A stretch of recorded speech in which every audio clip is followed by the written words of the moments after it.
yeah, I just feel like if you understand life, you're going to be happy. You're not going to be asking any questions anymore about it. You know, a lot of people keep asking, how do we get here? Or where are we going to go afterwards, and all this, you know, but these are kind of answers you're never going to find out. Yeah. So you might as well accept that one. That you're never going to find out that one, you know, we're going to find out where we're going afterwards. Yeah, yeah. Basically. Yeah. I know there's some people that pass away and they say, oh, you know, I saw something, you know. I mean, even me, I felt once that, because I had one of these seizures or something, you know, they all come, this is sort of when on my 40th birthday about 10 years ago. Yeah. I just sort of fainted on the floor, I had a seizure, and apparently 5 people witnessed it. I mean, I was shaking like a leaf on the floor, turning blue, and they said I was dead. And I felt dead. I didn't feel myself moving. I didn't feel myself. You felt dead? How do you feel when you're dead, mate? Well, I don't know. No, it's just funny. No, like the thing is, I felt like I was still awake. Are you with me? My conscience was fully awake. Okay. And aware of what I knew that I was laying on the floor, but I wasn't aware of myself shaking like a leaf. You know, they said I was shaking like a leaf on the outside. You see. Yeah. And I did feel like I was in a beautiful place. Okay, that's all I can say. And then soon after, because it only lasted for about 9 minutes, I was out of it. Do you know what I mean? So I just felt like I might have experienced death briefly, and it was a pleasant. You know, I felt like it was beautiful, but I didn't see anyone or see any gods or anything like that. I feel like I just was unconscious. Yeah. I think, yeah. Maybe. I don't know. I don't think maybe I didn't die, but I don't think anyone. How can anyone tell? You know, say that I died and I went to heaven, all this, whatever. You know, I think. Yeah. Maybe they were a dream in it. Do you know what I mean? And all kinds. You know, your imagination's a very powerful place. It is. Yeah. Yeah. So, you know, I don't think we're going to find out where we're going until we actually die and experience it. Yeah. Yeah. Yeah. So, there's a lot of questions I can't answer, or nobody can. Well, there's a lot of us that have got strong opinions on things, but like you said, certain things you never know 100%. You'll never know 100% whether or not it's factual or not. You may think it's, you might think it's, that's your truth. That's the truth that you're living in. But there's some things that you can't prove 100%. If you see what I mean, you know? So I think at the end of the day, it don't really matter, does it? You know, we're here. Yeah. And just enjoy it. Yeah. And like so, I feel like acceptance is a big one. And also, like I said, if you want to be happy, you got to appreciate the moment, you know, life. Yeah. Yeah. And be grateful. That's it. You know, that's both, and that's it really. You know, and like I say, I'm not a millionaire by far. I only even got £1,000 in my bank account. To be honest with you, you know, I share that with everyone. You know, I'm pretty poor, to be honest with you, you know, and I'm going to admit that, you know, I struggle in life, you know, to pay my bills just like everyone else. Yeah. But I get by. Yeah. And like, if you know, someone gave me a lot of money tomorrow, lots of it. Yeah. Yeah, I think it would sort of put me up the ladder a little bit quicker. You see what I mean? And I can help you, and that made me feel happy. Do you know what I mean? Yeah. And make me even feel happier than I am today. Yeah. Because I do feel happy. Yeah. But I know that I can be, you know, I can get happier. Yes. Yeah. Yeah. You see. Things, even though things are good, they could improve. Yeah. Yeah. There's room for improvement. Yeah. Yeah. So I know that I'm not, you know, you're not going to come around tomorrow and give me lots of money, or nobody is. Do you know what I mean? I was going to say, if I was a multi-millionaire, you already know I bless you, mate. You already know that. You know, drop you at least, you know, 50, 100k at least. You know what I mean? Not all. Yeah, 100k, good 100k. That's a good start, isn't it? Yeah. I'm not saying that I wouldn't bless you again in the future. I'm just saying 100k is a good start. Yeah. You know. Yeah, but I mean, even so, what would I do? You know. You just enjoy your life. Just do whatever you wanted to. Well, I do what I want now. That's what I mean. So then you could just you got got slightly more freedom because now you're not restricted at all. So you could come and go. You could travel if you wanted to travel somewhere and do something. You could. You know. Yeah, I think I'd probably travel more. You know. Yeah. I mean, I do like traveling. You know.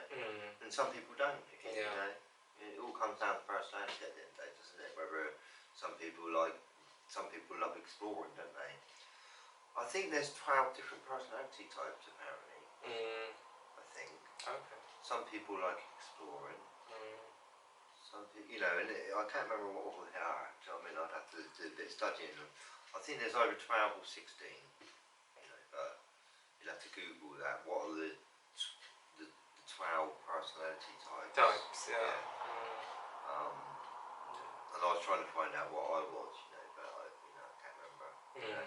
Anyway, it's a bit complicated, but you know, because it had all these little NAs on it, or whatever. Yeah, like not applicable. You'd have to look at it. Not applicable or not, yeah. I don't know. Yeah. But like I say, that you know, it's interesting, isn't it? Personality, and like, as you know, you're 2 children, yeah. You've got 2 children. I've got 3, and each one of them have got a different personality. Yeah. Yeah. They all love drawing. I must admit, my 3. They're all a bit of an artist, but they're all different in their own way. I don't think anyone could be the same, can they? Yeah. Even twins, we talked about it before. Even twins and things, you know, might have completely different passions and hobbies and things that they enjoy, and they just be different, you know. But they might be identical twins, you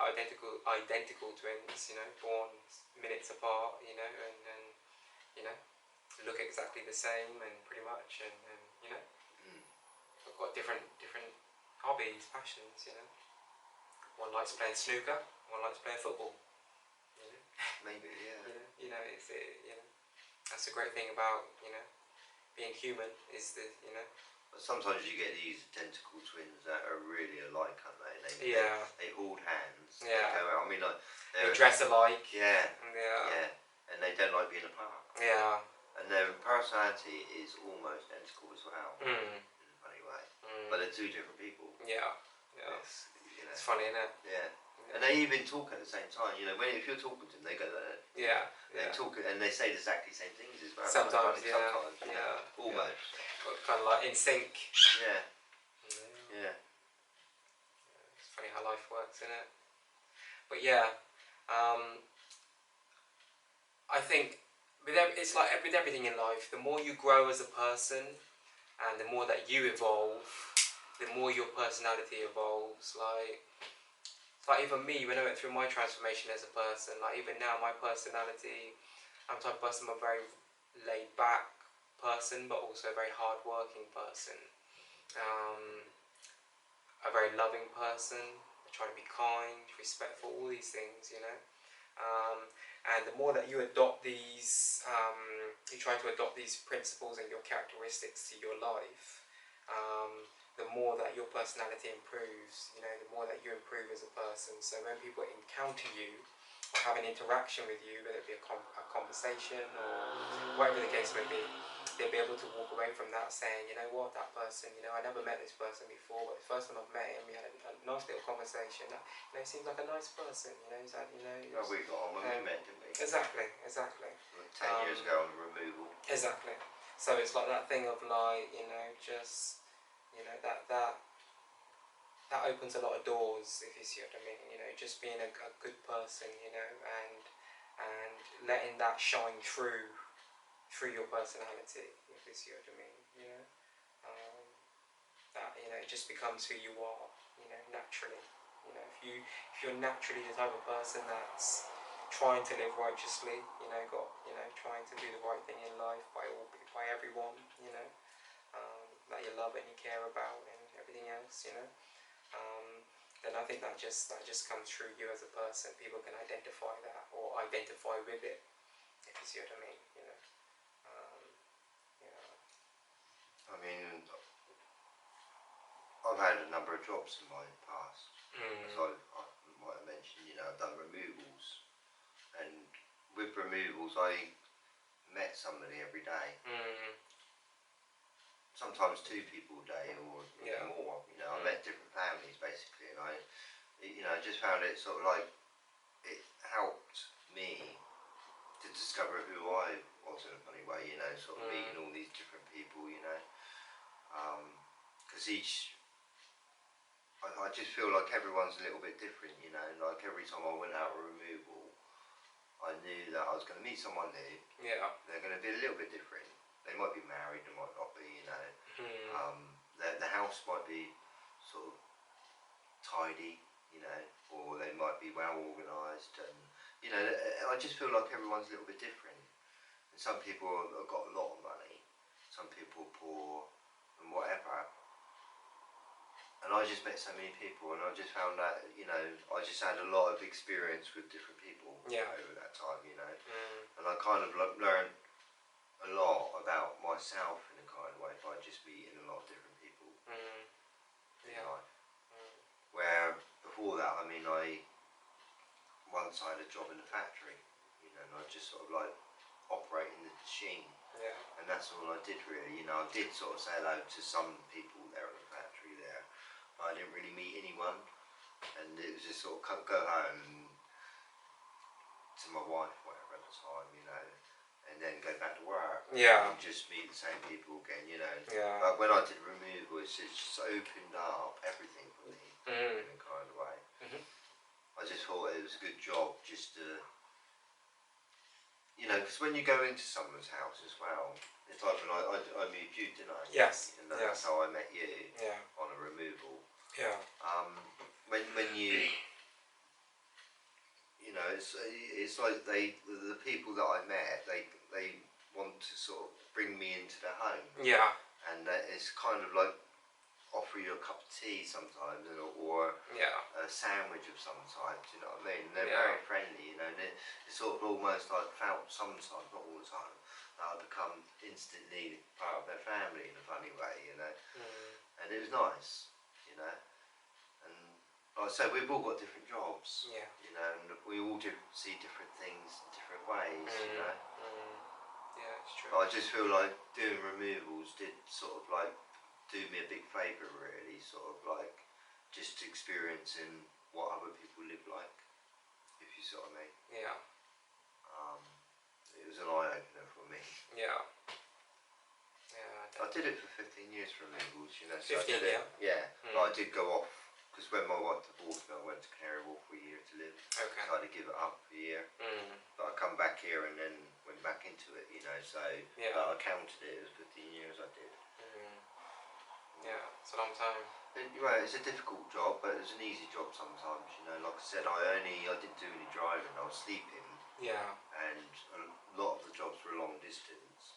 And then once I got out of the van, I had to do a bit of an exercise, you know, and it was quite hard. But if you're doing it every day, it's not hard, you know what I mean? Your body gets used to it in a kind of way. And it's quite a physical job, you know. You got to tie up ropes, you know, because I used to sort of like make sure the van was packed, you know what I mean? And the van moves sometimes, you know, and you just got to make sure everything's packed right, you know, whatever. But anyway, you know, that's just one job, you know. And like I said, there's lots of different jobs out there, isn't there, you know. And, you know, I could have been a policeman, you know, when I left school. Or why do people go into what they do, if you see what I mean, you know. I mean, I personally wouldn't want to ever become a policeman, ever. Because I know they're corrupt. I think they are. Well, I think it's like anything, mate. All these, wherever there's any kind of power, mate, any kind of institutions of power, there's potential for corruption, you know. Because money, at the end of the day, money, you know, some people fall under the influence of money. You know, like they say, it's not money that's the root of, you know. It says the love of money is the root of all evil. It doesn't say that money is the root of all evil. It says the love of it is the root of all evil. And some people love it too much that they will compromise their integrity their values, everything else, just for some money. You know, Well, they ruin other people's lives as well, don't they? Yeah. Just to get a bit of money. That's what I mean. They'll sell someone out, or you know, do something to, you know, they'll type of people that the lower the low. If you see Wicked what I mean. people. They'll do anything for money. You know. Wicked people. That's what you call them. Wicked. Yeah. And I think like I think the good people, love always wins in the end. I think, yeah, I agree. You know? Yeah, I think so. And I think good always wins in the end. Yeah. And I think like I mean, if you want to do something bad, it belongs to you. You know, I've mentioned it before, haven't we? You know, it is. If you do a crime, it's your crime. So I don't think I've ever committed a crime before in my life. You know. Yeah. I don't want to either. Do you know what I mean? I just don't want to. Yeah. Yeah. I think once you get to a certain age, it's time to, even if you're like involved in the streets at a young age or whatever, once you get to a certain point in your life, you should have evolved enough to say, listen, I'm of a certain age now, it's time to leave all these things behind, you know, it's time to, you know, get serious about life, you know. Some people, don't get me wrong, some people that do partake in certain lifestyles and whatever can end up making a lot of money and being quite wealthy and, you know, whatever else, and, you know. But a large majority of the people that do live those kind of lifestyles, a lot of them don't end up making a lot of money. They just end up going to jail, jail continuously, and keep repeating the same bad mistakes that got them there in the first place when they get back out. You know. So yeah, you know. I think like sometimes it's sad because I think like men do things wrong because they're not educated as children. Yeah, yeah. That's the thing. And they end up sometimes in all life in prison from a child. Yeah. Only because nobody's taught them in the first place. Do you know what I mean? Yeah. And I think that's sad.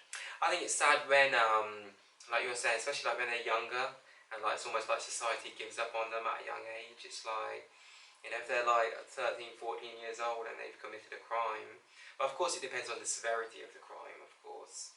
But I think also, like, you have to remember people of that age sometimes, you know, they're not, like we said before, their brains are not fully developed. They're not, you know, they're not mature enough. They, you know, that haven't had much life experience, haven't had, you know, and, you know, sometimes people just make mistakes. You know, they make, you know, sometimes that's all it can take, really, if you think about it in this world. One bad mistake, you know, you lose, like sometimes people might lose their temper, right, and get into a fist fight with someone else, and someone might punch someone, and that person might fall over, you know what I mean, and hit their head on the concrete, and never wake up again. That's happened. It happens a lot. Yeah. And even professional boxing rings, you know, people who ended up getting knocked out. Yeah. And being paralysed or losing their life. I mean, it's a dangerous sport. What I'm saying about what I'm talking about in terms of like the fighting on the street though, is that it only takes that one bad mistake. You might say people that, like, not me and you, but people that go out drinking today. Yeah. And they drink heavily. They're young, you know what I mean, and just one moment. And that's all it can take. That one fist fight, and someone gets knocked out and lands badly. Might be in the wrong place at the wrong time. Wrong time. Yeah. And then now you're looking at a murder. You're looking at a murder charge. Of course, obviously, it won't be murder with intent or anything like that. But you're still looking at a manslaughter charge. If you get what I'm saying. So you're still looking at a good 15 years, maybe 20 years. If you see what I mean. And that was just a mistake. You know, so I think it's so important that we remind these younger, you know, people of these things, you know, because, you know, when you've got an aggressive personality and you're a type of person that doesn't have any care about anyone else in the world apart from yourself, and you've got no empathy, no compassion, no heart, no conscience, no love for anyone else but yourself, and everything you do is to benefit yourself, and you're just self-obsessed and self-indulged and self, you know, just everything about self, then that can become very detrimental to you as a person, and also to other people, because it will also mean that you will compromise, you know, other people for your own benefit. You know, you'll steal from someone for your own benefit. You know, you'll harm someone for your own benefit. You know, you'll whatever. You know, so I've said it before, I know, but like I say, I think it's all down to education, everything. All right, like I've said at the beginning, right. It's the philosophy that's missing from education, yeah. And I just feel like people wouldn't be committing crimes if they were educated correctly in philosophy. That's the truth, you know. And I just feel like, why is it missing? You know, I'm a bit of a philosopher, and so are you, yeah. I think everyone's a philosopher. If you're, you know, you're a philosopher basically if you're asking questions about life. Whatever, yeah. So I think a lot of us are philosophers out there, you know. And I just don't understand why they don't teach these children, you know. I find it a bit of a crime actually that they've sent a lot of children to school to learn various things, but not philosophy. yeah, You know, and I kind of like, I can understand why you know, a lot of people are in prison today and things, you know, do you know what I mean? Because the philosophy's not there. You know, that's why I do blame it purely onto education. People need to be educated about philosophy, honestly. You know, it would save the world, if you ask me. If you know, I just find it a crime. I mean, personally, I didn't like school at all, and it's probably because there wasn't any philosophy in there. You know, I was a bit of a thinker as a child. You know what I mean? You know, I wouldn't say I was a philosopher then or whatever. You know, but I was a thinker. That's for sure. I was a bit of a deep thinker, I think. You know, but I really had more time now. Do you know what I mean? To study philosophy in the last 15 years. You know. And kind of understand like all these different things like we talk about sometimes in our subjects, and you know, over the last year we've done 60. This is our 66th episode today, yeah, you know? So time goes fast, doesn't it? It does, yeah.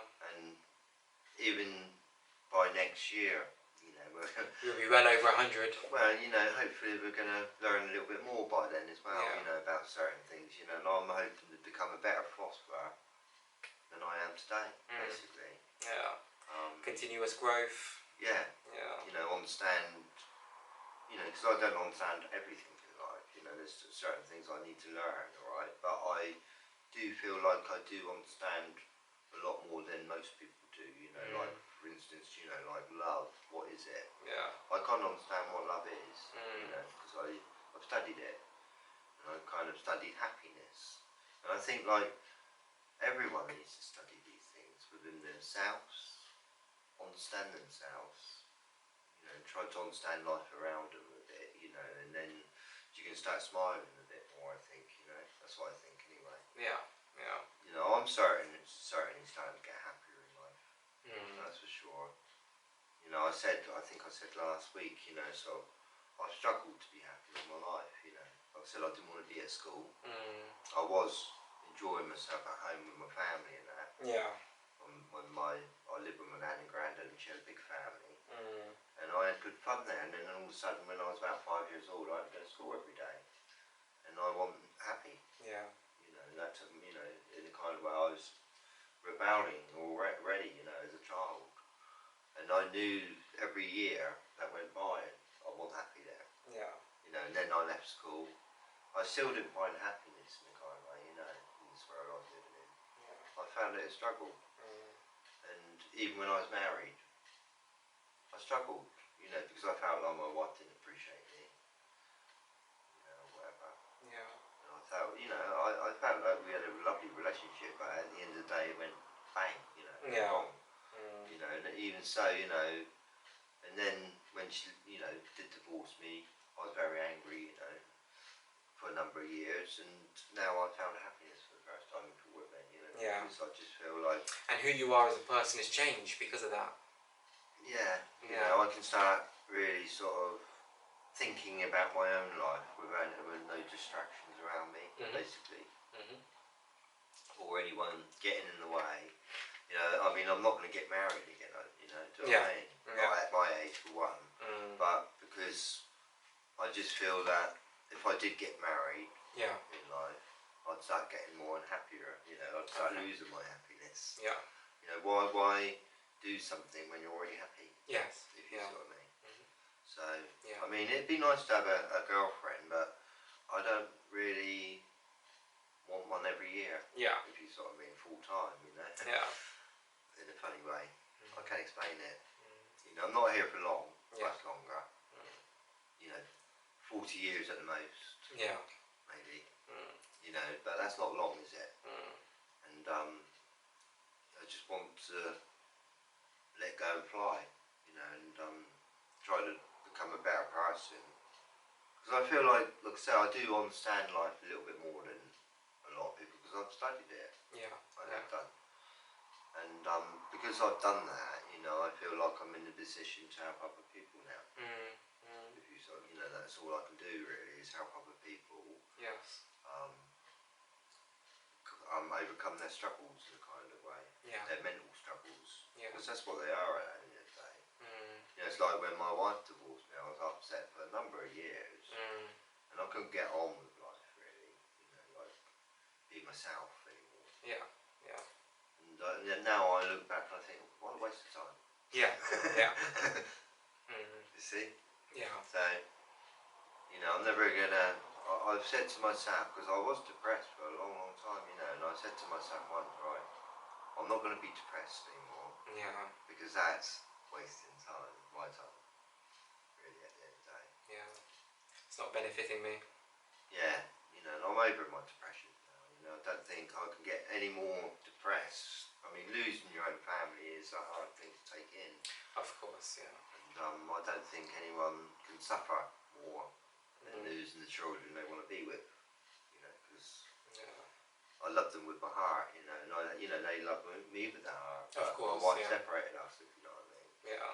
And separated, tore our hearts apart, and that's not very nice. You know, I wouldn't do that to anyone. You know, but you know, like I said, there's wicked people out there. Yeah. They do nasty things.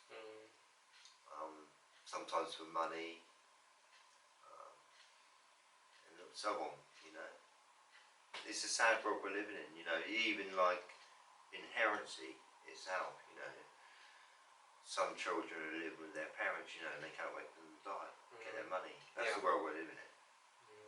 You know, we're living in a world where the parents don't like their children, and the children don't like the parents. Not all the time. No, true. You know, there is many, many, many people that love their children. Yes. You know, I'm one of them. Yeah.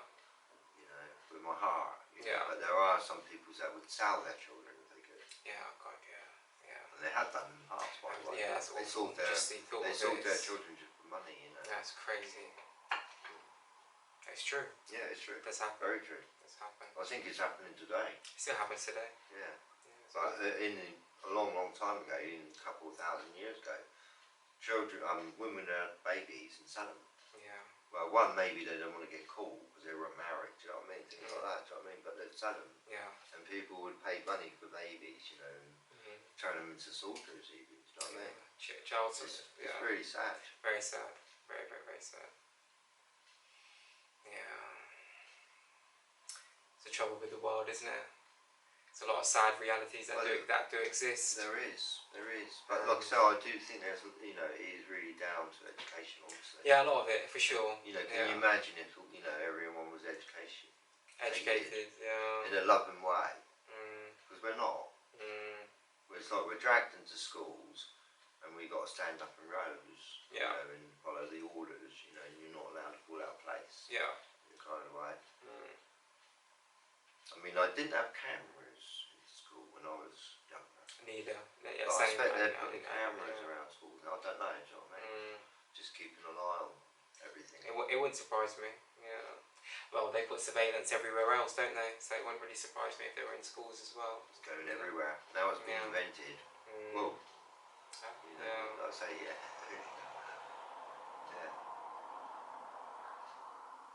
Big Brother society.